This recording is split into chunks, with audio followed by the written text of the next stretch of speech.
Olá, que a graça e a paz de Jesus inundem completamente e perfeitamente a sua vida. Você está na paz de Jesus? Está tudo bem com você? Não. Creia, Jesus veio ao mundo para te dar vida e vida plena, vida abundante. Esse é o Apocalipse em Gotas e o episódio de hoje é o início do fim. Venha comigo!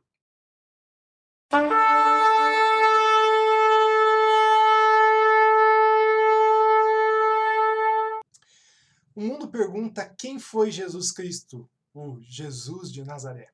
Nós, que somos discípulos de Jesus, nós não fazemos essa pergunta. Nós fazemos a pergunta seguinte: quem é Jesus? E aliás, a gente nem faz pergunta porque a gente sabe quem ele de fato é. Ele não foi, ele era, ele é e ele há de vir, conforme nós vemos lá em Apocalipse. Parece um jogo de semântica, mas não é. Na verdade, é Jesus, ele é Deus, ele não é apenas um profeta, ele não é apenas mais um, ele é 100% Deus. Ele foi 100% homem e é 100% homem, porque ele nasceu de uma mulher, mas ele é 100% Deus. Nós não conseguimos explicar a perfeição disso tudo, mas o que nós sabemos, aquilo que a teologia nos ensina, através da aplicação da palavra de Deus, é que Jesus de fato é Deus. O mundo não conhece Jesus, o mundo não reconhece Jesus, mas aqueles que o seguem, aqueles que entregaram a sua vida a ele, esses de fato sabem quem ele é. Quando ele esteve na Terra, na sua primeira vinda, Jesus foi um judeu comum do primeiro século. Isso até o batismo, porque a infância a gente não sabe muito da história, embora haja ali um relato, lógico, de Jesus bebê, mas depois um relato apenas quando ele tinha por volta dos seus 12 anos. E aí a gente tem vários textos que não são tão confiáveis, são os textos apócrifos, que falam a respeito da infância de Jesus, que tem algum pouco de erro, porque a gente vai perceber que Jesus, ao longo das escrituras, que Jesus ele deveria ser perfeito. E o Jesus que esses apócrifos apontam, não apontam um Jesus perfeito. E aí entra em dissonância daquilo que de fato nós cremos, daquilo que de fato a Bíblia toda relata a respeito da pessoa de Jesus. A Bíblia não fala muito essa infância, mas fala a partir do momento que Jesus é enviado por Deus como missionário, então. Quando Jesus cresce e ele é batizado, ele começa a cumprir aquilo que os profetas haviam dito a respeito dele. O que Jesus faria enquanto ele estava aqui nessa terra? Ele curaria os enfermos, ele expulsaria demônios, ele ia iniciar um movimento de mudança do mundo todo. Lá em Mateus capítulo 8, versículo 14 e 22, a gente vê essa questão do cumprimento dessa profecia. O que Jesus de fato veio fazer na sua primeira vinda. É interessante partir dos primeiros discípulos, ali nós vermos que tipo de ensinamento que Jesus ele introduziu. Jesus ele não introduziu nenhum pensamento novo. Ele só trouxe aquilo que a própria palavra de Deus dizia. Jesus ele baseia todas as suas palavras, na verdade, na lei de Moisés e nos profetas, o tempo todo. Todas as palavras que você vê de Jesus nas Escrituras, nos 4 evangelhos, todas elas são baseadas naquilo que já está escrito, predito pelos profetas, principalmente pela lei de Moisés. Os primeiros discípulos eles eram em torno de 120 pessoas, pessoas que sempre estavam com Jesus, em torno de. Tá? Nós vemos ali 70 que foram comissionados por Jesus para fazer aquela primeira mensagem, aquela primeira varredura em Israel, anunciando que era chegado o reino de Deus. Nós vemos 12 que são os mais próximos, os mais chegados de Jesus, mas ali em torno de 120 eram os que sempre estavam com ele. Agora, tinha uma multidão que sempre estava com Jesus, mas na verdade era bem uma multidão que acompanhava ele e era muito, digamos assim, rodiziada. Eram pessoas que uma hora estavam com Jesus, outra hora não estavam, e principalmente eles estavam atrás dos milagres que Jesus realizava, dos pães e peixes que ele transformava, que multiplicava, eles estavam atrás dos milagres. Aqui cabe uma explicação um pouco melhor com relação aos 12 que Jesus seleciona. Jesus seleciona 12. E nós já vimos aí em episódios anteriores que 12 é um número importante. É um número importante porque ele traz representatividade. Israel ele era representado no Antigo Testamento por 12 figuras, os 12 patriarcas. Agora, no Novo Testamento, nós temos 12 apóstolos. E apóstolo, entenda, apóstolo não existe nos nossos dias. Aliás, poderia até existir, mas numa nova conotação, na conotação bíblica, porque essa conotação que está aí, ela não existe mesmo. Apóstolo quer dizer emissário, delegado para alguma coisa, enviado. Então, alguém que envia. E Jesus enviou 12. Jesus comissionou 12. Depois nós vemos que Paulo entra, Matias entra e Paulo entra nesse comissionamento. Nós vemos Barnabé também como um dos apóstolos, porque Paulo, inclusive, fala que ele, Barnabé, eram apóstolos. Então, eles eram comissionados pela igreja para uma função, e esse apostolado é envio. Aqui cabe essa explicação, mas a gente vai falar bastante sobre símbolos aí num episódio que nós estamos preparando, tá bom? Como nós podemos ver lá em Mateus 17, 16, Jesus ele delegava poder aos apóstolos. Ele fazia com que os apóstolos cumprissem a sua missão. Nem sempre, como lá em Mateus 17, 16, eles cumpriam a contento, porque ainda eles não tinham algo especial. Esse algo especial ele vem daqui a pouquinho. Quando Jesus morre, fica evidente que eles não tinham entendido nada a respeito de Jesus e nada a respeito do reino de Deus. Os apóstolos, os discípulos, os 120 que estavam ali, eles não conheciam muito bem qual era a função de Jesus naquele tempo para aquela primeira vinda. Então eles aguardavam, como todos os judeus, um Messias que vinha tomar o controle governamental de Israel. Acontece que Jesus não aparece nesse sentido, e aí, muito pelo contrário, ele acaba morrendo na cruz. A cruz era uma propaganda, era o outdoor dos romanos. Veja só, eles pegavam as pessoas que não gostavam do império, que iam de contra ao império e penduravam na cruz para fazer propaganda de se vocês ameaçarem o império, esse vai ser o destino que vocês terão. Então, só para você ter uma ideia, a maior crucificação que nós temos na história foi no ano 71, 73 a.C., com, inclusive tem filmes a respeito disso, né, com Espartaco. Espartaco era um revolucionário, ele era escravo, ele lutava lá nas arenas de Roma, e aí ele seduz os escravos e diz: nós vamos tomar Roma. E aí o Império Romano vem com tudo para cima deles, dissipa toda e qualquer força que eles teriam, e aí crucifica 6.000 homens.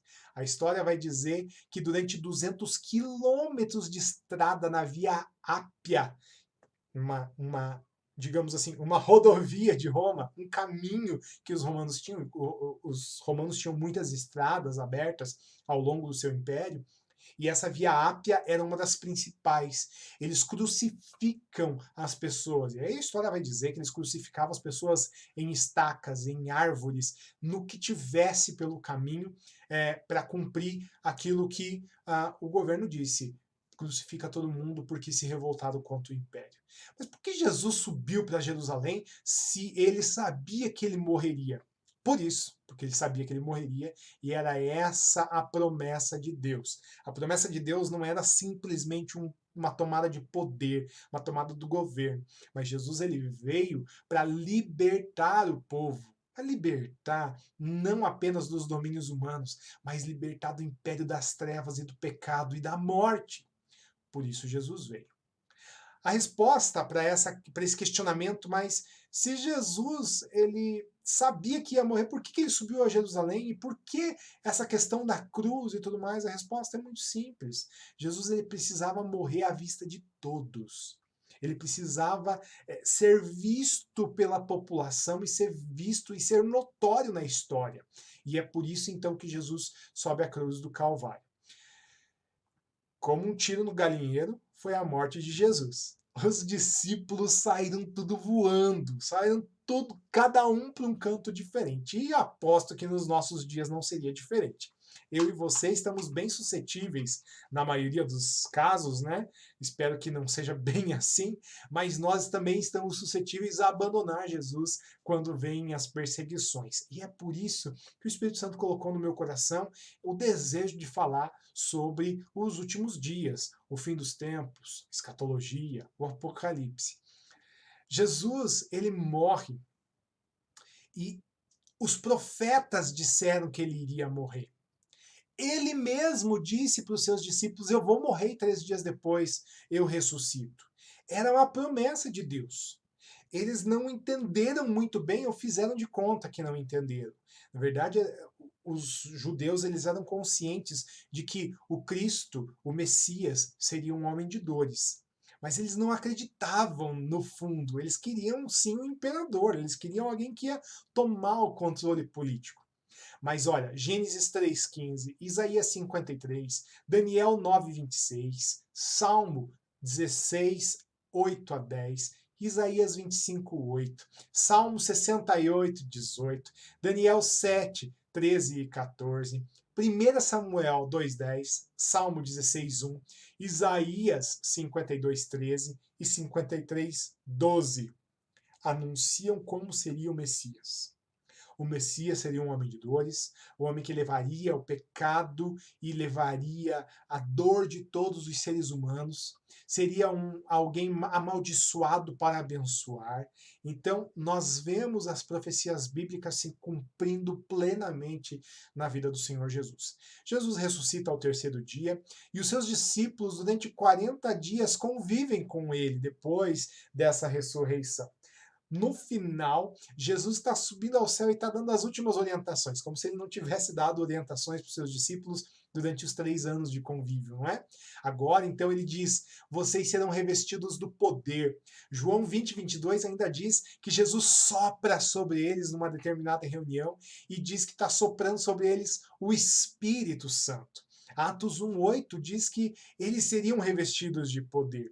E de fato, 10 dias depois da ascensão de Jesus, Jesus sobe ao céu, 10 dias depois, na festa de Pentecostes, que eram 50 dias depois da Páscoa, era celebrada essa grande festa da colheita, da multiplicação dos israelitas. Aí o Espírito Santo vem como um vento impetuoso sobre os discípulos que estão ali reunidos orando por volta dos 120. Um evento apocalíptico muito interessante e muito importante para nós no estudo das últimas coisas, tá? No estudo do Apocalipse e no estudo das coisas que virão. É esse evento que acontece em Atos capítulo 2. O Espírito Santo descendo sobre os discípulos de Jesus. Olha só o que diz lá em Atos 2, 16 a 21, quando Pedro explica esse fenômeno. As pessoas começam a falar em línguas estranhas, cada um começa a falar numa língua que não conhece, mas o outro ouve o evangelho na boca dessa pessoa, que está falando uma língua que ele não conhece. É o Espírito Santo capacitando, tá? E aí há uma explosão de poder e as pessoas ficam ali perguntando o que foi que aconteceu. Pedro, ele diz o seguinte: mas o que ocorre é o que foi dito por intermédio do profeta Joel. E acontecerá nos últimos dias, diz o Senhor, que derramarei do meu espírito sobre toda a carne. Vossos filhos e vossas filhas profetizarão, vossos jovens terão visões, e sonharão vossos velhos. Até sobre os meus servos e sobre as minhas servas derramarei do meu espírito naqueles dias, e profetizarão. Mostrarei o prodígio em cima no céu e sinais embaixo na terra: sangue, fogo e vapor de fumaça. O sol se converterá em trevas e a lua em sangue, antes que venha o grande e glorioso dia do Senhor. Olha só, antes que venha o grande e glorioso dia do Senhor. E acontecerá que todo aquele que invocar o nome do Senhor será salvo. Pedro, na verdade, está falando, está declamando, está profetizando e está declarando a palavra do profeta Joel, lá em Joel, capítulo 2, versículo 28 a 32. Vale a pena conferir o livro de Joel, que ele é um livro altamente profético. Você vai começar a emergir nessa profecia, que é algo maravilhoso também. Essa profecia, ela fala do derramamento do Espírito Santo nas pessoas dos discípulos de Jesus. E isso não para por ali, isso até hoje acontece dos servos de Jesus, dos discípulos de Jesus serem revestidos de poder para anunciar as questões do evangelho e para abençoar a própria igreja de Cristo. Isso acontece. E o pontapé inicial foi justamente Atos capítulo 2. Nós vamos ver que esse Atos 2 ele se cumpre, aliás, Joel 2 se cumpre plenamente ali com os apóstolos, com os discípulos, tá? Então é um cumprimento de profecia sim, e a própria Bíblia garante isso, mas há um evento que acontecerá muito semelhante aí para os nossos dias, ou a continuação desse evento. É claro que existem várias correntes falando sobre isso, eu vou falar sobre todas, eu não tenho problema de falar esse ou aquele, eu vou falar sobre essas principais correntes, óbvio que eu não vou falar sobre todos os pensamentos, né, porque o assunto é muito extenso, mas eu vou trazer para você aquilo que a maioria dos eruditos diz com relação a esses eventos, tá? Se é um evento que vai se repetir, se é um evento que vai só continuar, enfim, a gente vai falar sobre isso mais para frente. Agora, o interessante a gente pegar aqui é que foram faladas 13 línguas distintas, é o que a gente consegue ver ali em Atos capítulo 2. 13 línguas são faladas, ali não é uma língua estranha, esquisita. Não, ali é 13 línguas que as pessoas falavam, línguas e dialetos que eram faladas ali na região. O alcance dessas pessoas que ouviram o evangelho foi de 1.600 quilômetros a partir do epicentro de Jerusalém. Então você pensa, Jerusalém, um, é, um espalhar do reino de Deus através desse Atos 2. Porque as pessoas ouviram ali e saíram falando aquilo que ouviram naturalmente. Algumas pessoas, aliás, muitas pessoas, 5.000 se converteram. E aí foi exponencial a conversão nesse tempo. Nós podemos até dizer que o mundo daquela época foi impactado com a palavra, foi impactado com a mensagem do Evangelho. Abacuque capítulo 2, versículo 14, também um texto apocalíptico, diz que a terra se encherá do conhecimento da glória de Deus, como as águas cobrem o mar. Você não tem notado que hoje você abre a internet e você vê milhares de mensagens evangelísticas? Você vai dar uma olhada no seu Facebook lá e o mundo está sendo bombardeado com a mensagem do Evangelho. O conhecimento da glória de Deus vai inundar a terra como as águas cobrem o mar. Ainda não chegou em todos os lugares, ainda falta muito caminho para a gente percorrer. Muitos países que as pessoas nunca ouviram falar do Senhor Jesus, quem é de fato Jesus. Já ouviram talvez de um profeta, mas nunca ouviram falar de Jesus, a pessoa que é 100% homem, 100% Deus, que morreu por todos nós. Note que agora a gente entra num momento, num evento propriamente apocalíptico. O derramar do Espírito Santo é, sim, o pontapé inicial do começo do fim. Por isso o tema de hoje, né, é o começo do fim mesmo. Na teologia, nós estudamos o reino de Deus da seguinte forma: o reino do já e do ainda não. O reino de Deus, ele já foi inaugurado com Jesus. Mateus capítulo 4, 14 vai dizer que Jesus ele vem instaurar o reino de Deus. É chegado o reino de Deus, disse João Batista, e depois repetiu Jesus. João Batista em Mateus capítulo 3, Jesus agora repete Mateus capítulo 4, versículo 14. É chegado o reino de Deus. O reino de Deus já chegou, mas a sua plenitude. Jesus sentado num trono, governando toda a terra, ainda não. Isso a gente vai ver lá em Apocalipse, quando a Nova Jerusalém desce do céu e é executado o reino de Deus com perfeição, em toda a sua magnitude, em todo o seu poder e glória. Esse vai ser um evento futuro. Agora, então, nós vivemos no reino do ainda não. Aliás, o reino do já, que é o reino de Jesus executado espiritualmente entre nós. É nesse contexto que nasce a igreja. A igreja de Jesus ela nasce como um reino executado, o reino de Deus, e aí nós vamos ver correntes, principalmente a corrente amilenista, que crê piamente que o milênio, que é o milênio de paz, a gente já falou né, lá no glossário, a gente falou sobre esse termo, né? Então, o milênio ele já começou com Jesus vindo à Terra. Jesus inaugurou o milênio e começa ali o milênio que não é um milênio literal. Ele é um milênio de paz. A Igreja Católica também pregou isso durante anos, que a partir do momento que o Papa sobe ao trono, né? Ele é coroado não apenas rei ali do Vaticano, de Roma, mas ele exerce o domínio espiritual sobre o mundo todo, porque ele é o substituto de Cristo, e ali é o reino milenar de Cristo, segundo a ótica católica apostólica romana. Não é a mesma ótica dos católicos ortodoxos, que é um pouco menos da metade aí dos católicos em geral no mundo. Bom, o cristianismo começa a se espalhar de forma gloriosa. E nós vemos isso nas páginas de Atos, nós vemos isso no Novo Testamento como um todo. Pressionado por isso, o Império Romano começa a perseguir, matar, censurar e proibir os cristãos durante pelo menos 3 séculos seguintes ali, de viverem conforme a palavra de Deus nos orienta, que é propagando a sua fé e vivendo a plenitude do reino de Deus. Os textos apocalípticos do Novo Testamento eles têm início no ano 65 ali, depois de Jesus. 5 anos antes do povo de Israel ser expulso da Palestina. No ano 70 depois de Cristo, o Império dá ordem para arrasar Jerusalém.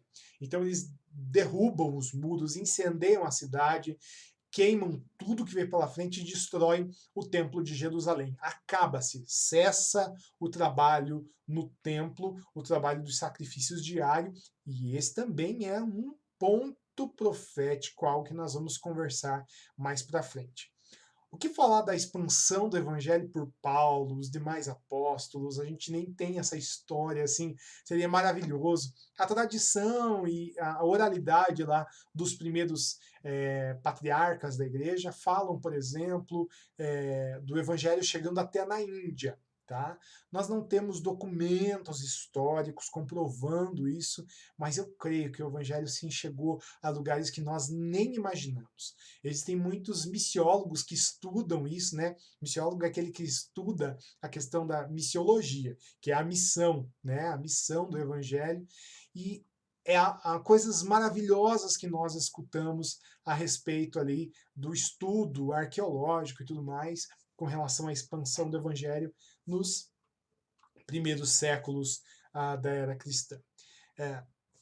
Os patriarcas, na teologia a gente chama de patrística, ou o tempo patrístico, que é os pais da igreja, aqueles que fundamentaram teologicamente, começaram a escrever e refutar as doutrinas que estavam surgindo meio estranhas naquele tempo, naquela época.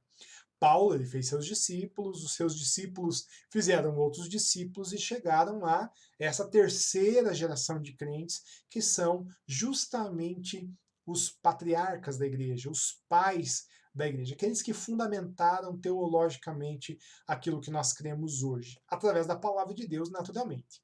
Então eles refutaram muitas heresias e tudo mais. Só que no ano 313 da nossa era, o imperador Constantino, ele diz ter uma epifania, ele teve um encontro com Jesus, e aí ele se diz convertido ao cristianismo. Ele muda a história de uma forma terrível, terrível mesmo, porque ele traz a igreja para dentro do governo, e o governo e a igreja passam a ser a mesma coisa a partir daquele tempo.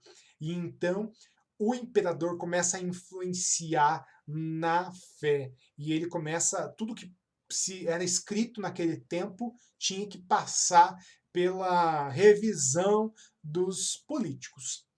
A igreja, então, ela se tornou política, e Constantino ele não apenas libera o culto, mas ele passa a controlar a igreja romana.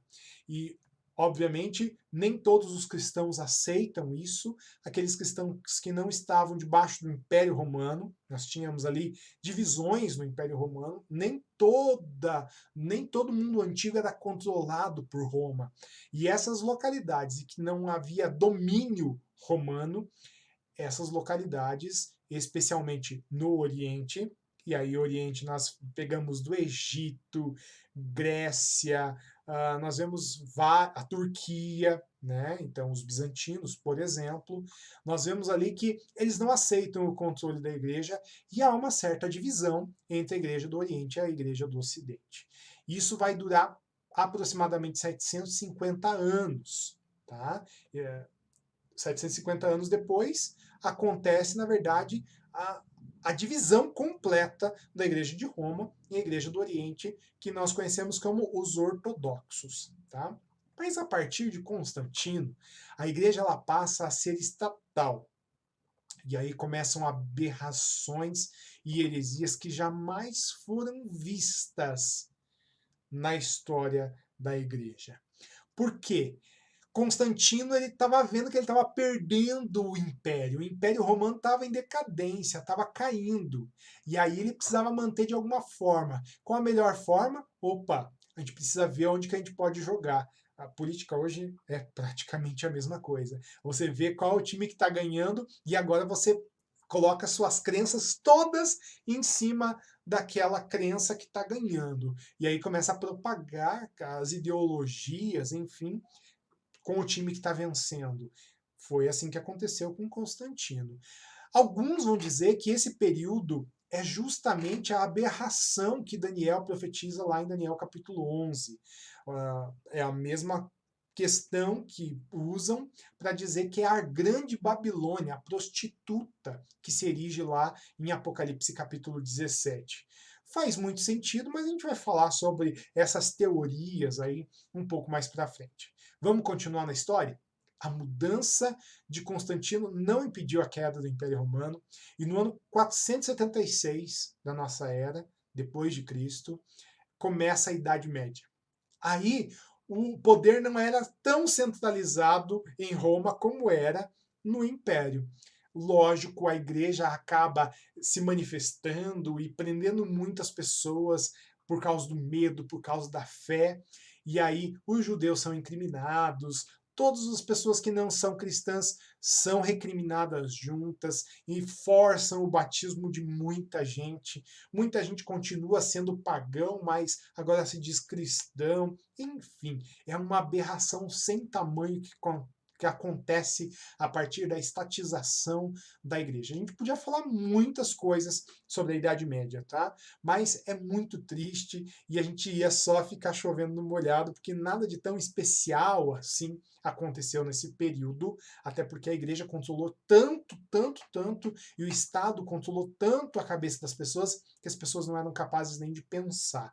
Na verdade, esse tempo aí foi um tempo de bizarrice eclesiástica sem tamanho, e graças a Deus que a igreja foi poupada, a verdadeira igreja ainda ficou ali remanescente dentro dessa loucura, tá bom? Heresias foram ratificadas através de concílios nessa época. Então a igreja chamava todos os padres, todos os bispos, né, na verdade, todos os representantes ali eleitos, e era uma politicada sem tamanho também. Então pegava os bispos lá e iam decidir teologia, sendo que eles não tinham conhecimento profundo das escrituras e nada disso, né? Pegavam algumas pessoas que conheciam, ouviam alguns e não ouviam outros, aqueles que eram contrários aos pensamentos dominantes naquela época eram mortos e assim por diante. O marco final dessa época, da Idade Média, foi em 1453, com a invasão de Constantinopla. Hoje chama-se Istambul, a capital da Turquia. De lá para cá sempre foi Istambul. Os turcos otomanos invadem, e tem até um documentário bem interessante na Netflix falando sobre isso, bem interessante, mostra ali os pontos e a história. Claro que tem que dar uma boa filtrada, né? Não dá para assistir com as crianças, por exemplo, é bem forte. Mas os turcos otomanos, em 1453, invadem Constantinopla e dão a queda, dão um pontapé inicial ali da queda. Inicial não, na verdade, dão o golpe de misericórdia no Império Romano. O Império Romano cai e aí passa a ser tudo descentralizado. É uma mudança geopolítica, e aí geopolítica mesmo. Todo mundo daquela época mudou completamente. Istambul, Constantinopla, ficava bem no meio do centro comercial do mundo. Por isso, o imperador, a última atacada do imperador romano foi se mudar para lá, Constantino, por isso Constantinopla. Um dos imperadores, Constantinos, tirou a capital, Roma, e levou para Constantinopla para ficar no centro do mundo. E aí não deu muito certo também, porque ficou longe de Roma, ficou no centro do mundo e ninguém se entendia. O que acontece? O império ruiu, e aí a partir desse momento os turcos otomanos, islâmicos, muçulmanos, eles acabam dominando boa parte do mundo daquela época e chegam até na Espanha, para vocês terem uma ideia. A partir daí, o mundo passa por mudanças significativas e jamais será o mesmo desde então. Os pré-reformadores surgiram nessa época porque houve uma abertura, uma certa abertura. A igreja perdeu bastante domínio, bastante controle, porque cada região tinha o seu próprio rei, tinha os feudos, digamos assim, era tudo divididinho assim, e a Europa inteira tinha mais rei do que índio. É chefe que fala, mas enfim, você entendeu. Em 31 de outubro de 1517, surge Martinho Lutero com 95 teses, batendo de frente com a teologia da Igreja Católica Apostólica Romana. E aí, a principal guerra ali era o pensamento de que a igreja era estatal, mas não era só isso, porque Lutero ele cria uma igreja estatal também. Outros reformadores já pensam diferente. Não é o caso de Lutero e Calvino, os dois principais ali da reforma, eles tinham igrejas estatais, ligadas ao governo mesmo, tá? Mas outros reformadores disseram o seguinte, não, tem que ter separação entre igreja e Estado. É o caso dos separatistas, é o caso dos batistas, anabatistas e vários outros movimentos aí. Mas o interessante é que a principal briga deles foi reformar a teologia da igreja, no sentido de que eram vendidas indulgências. Então, assim, você recebe perdão dos seus pecados se você comprar, se você pagar. Pagando, a gente perdoa os seus pecados e Deus vai perdoar também, porque a Bíblia diz aquilo que foi decidido na terra será ligado no céu e tem respaldo bíblico para tudo. E aí, como a tradição da igreja é o que mais importava, as pessoas cegamente confiavam naquilo que a igreja dizia. Os reformadores, eles batem de frente com essa teologia, e aí Calvino ele traz uma frase bem interessante, né? Alguns atribuem essa frase a Calvino, que diz assim: se nós quiséssemos recolher tudo que já foi encontrado da cruz de Cristo, daria para lotar um navio. O Evangelho conta que a cruz podia ser levada por um homem. Jesus sozinho levou a cruz, né? E agora, encher a terra com tamanha quantidade de fragmentos de madeira que nem 300 homens aguentariam levar é uma disfarçatez. Veja, eles venderam tanto pedaço da cruz de Cristo naquela época, que obviamente não era a cruz de Cristo, vamos convir, que a Europa inteira foi tomada por pedaços de madeira que dava para encher um navio que nem 300 homens conseguiriam carregar a quantidade de madeira. Ainda bem que esse tempo passou, né? Que não se vende mais nada em nome da fé. Ainda bem que hoje é tudo diferente, só que não. É por isso que a gente precisa revisitar a história de vez em quando e talvez com muita frequência. A gente precisa olhar para o caminho que a gente percorreu. E olha só o que o profeta Jeremias fala com relação a isso. Assim diz o Senhor: ponham-se à beira dos caminhos e olhem. Perguntem pelas veredas antigas, pelos caminhos antigos. Qual é o bom caminho? Ande por ele e vocês acharão descanso para a sua alma. Mas eles dizem: não andaremos nele.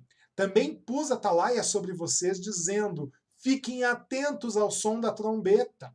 Mas eles dizem: não escutaremos. Portanto, escutem, ó nações, e saiba, ó congregação, o que vai acontecer com eles. Ouça, ó terra, eis que eu trarei mal sobre este povo, e o próprio fruto dos seus pensamentos, porque não estão atentos às minhas palavras e rejeitam a minha lei. Jeremias, capítulo 6, versículos 16 a 19. Vamos olhar para as veredas antigas, para os caminhos antigos e ver onde foi que a gente errou, onde foi que a gente deixou de cumprir a vontade de Deus. E isso eu estou falando como igreja. A igreja de Jesus precisa revisitar a história e olhar para o Apocalipse é também olhar para um pouco da história, olhar para o futuro, mas olhando no retrovisor. Claro, a gente olha para frente, mas tem que dar uma olhadinha de vez em quando no retrovisor para ver o que foi que a gente deixou para trás. Bem, o papo tá muito bom, mas a gente vai ter que continuar na próxima semana, porque a gente tem muita ainda história da igreja para contar. E dessa vez até os nossos dias. Então a gente termina aí com a história até os nossos dias e quem sabe a gente dá uma olhada lá no futuro também, tá bom? O episódio da semana que vem será Vamos terminar essa história? Eu te vejo lá.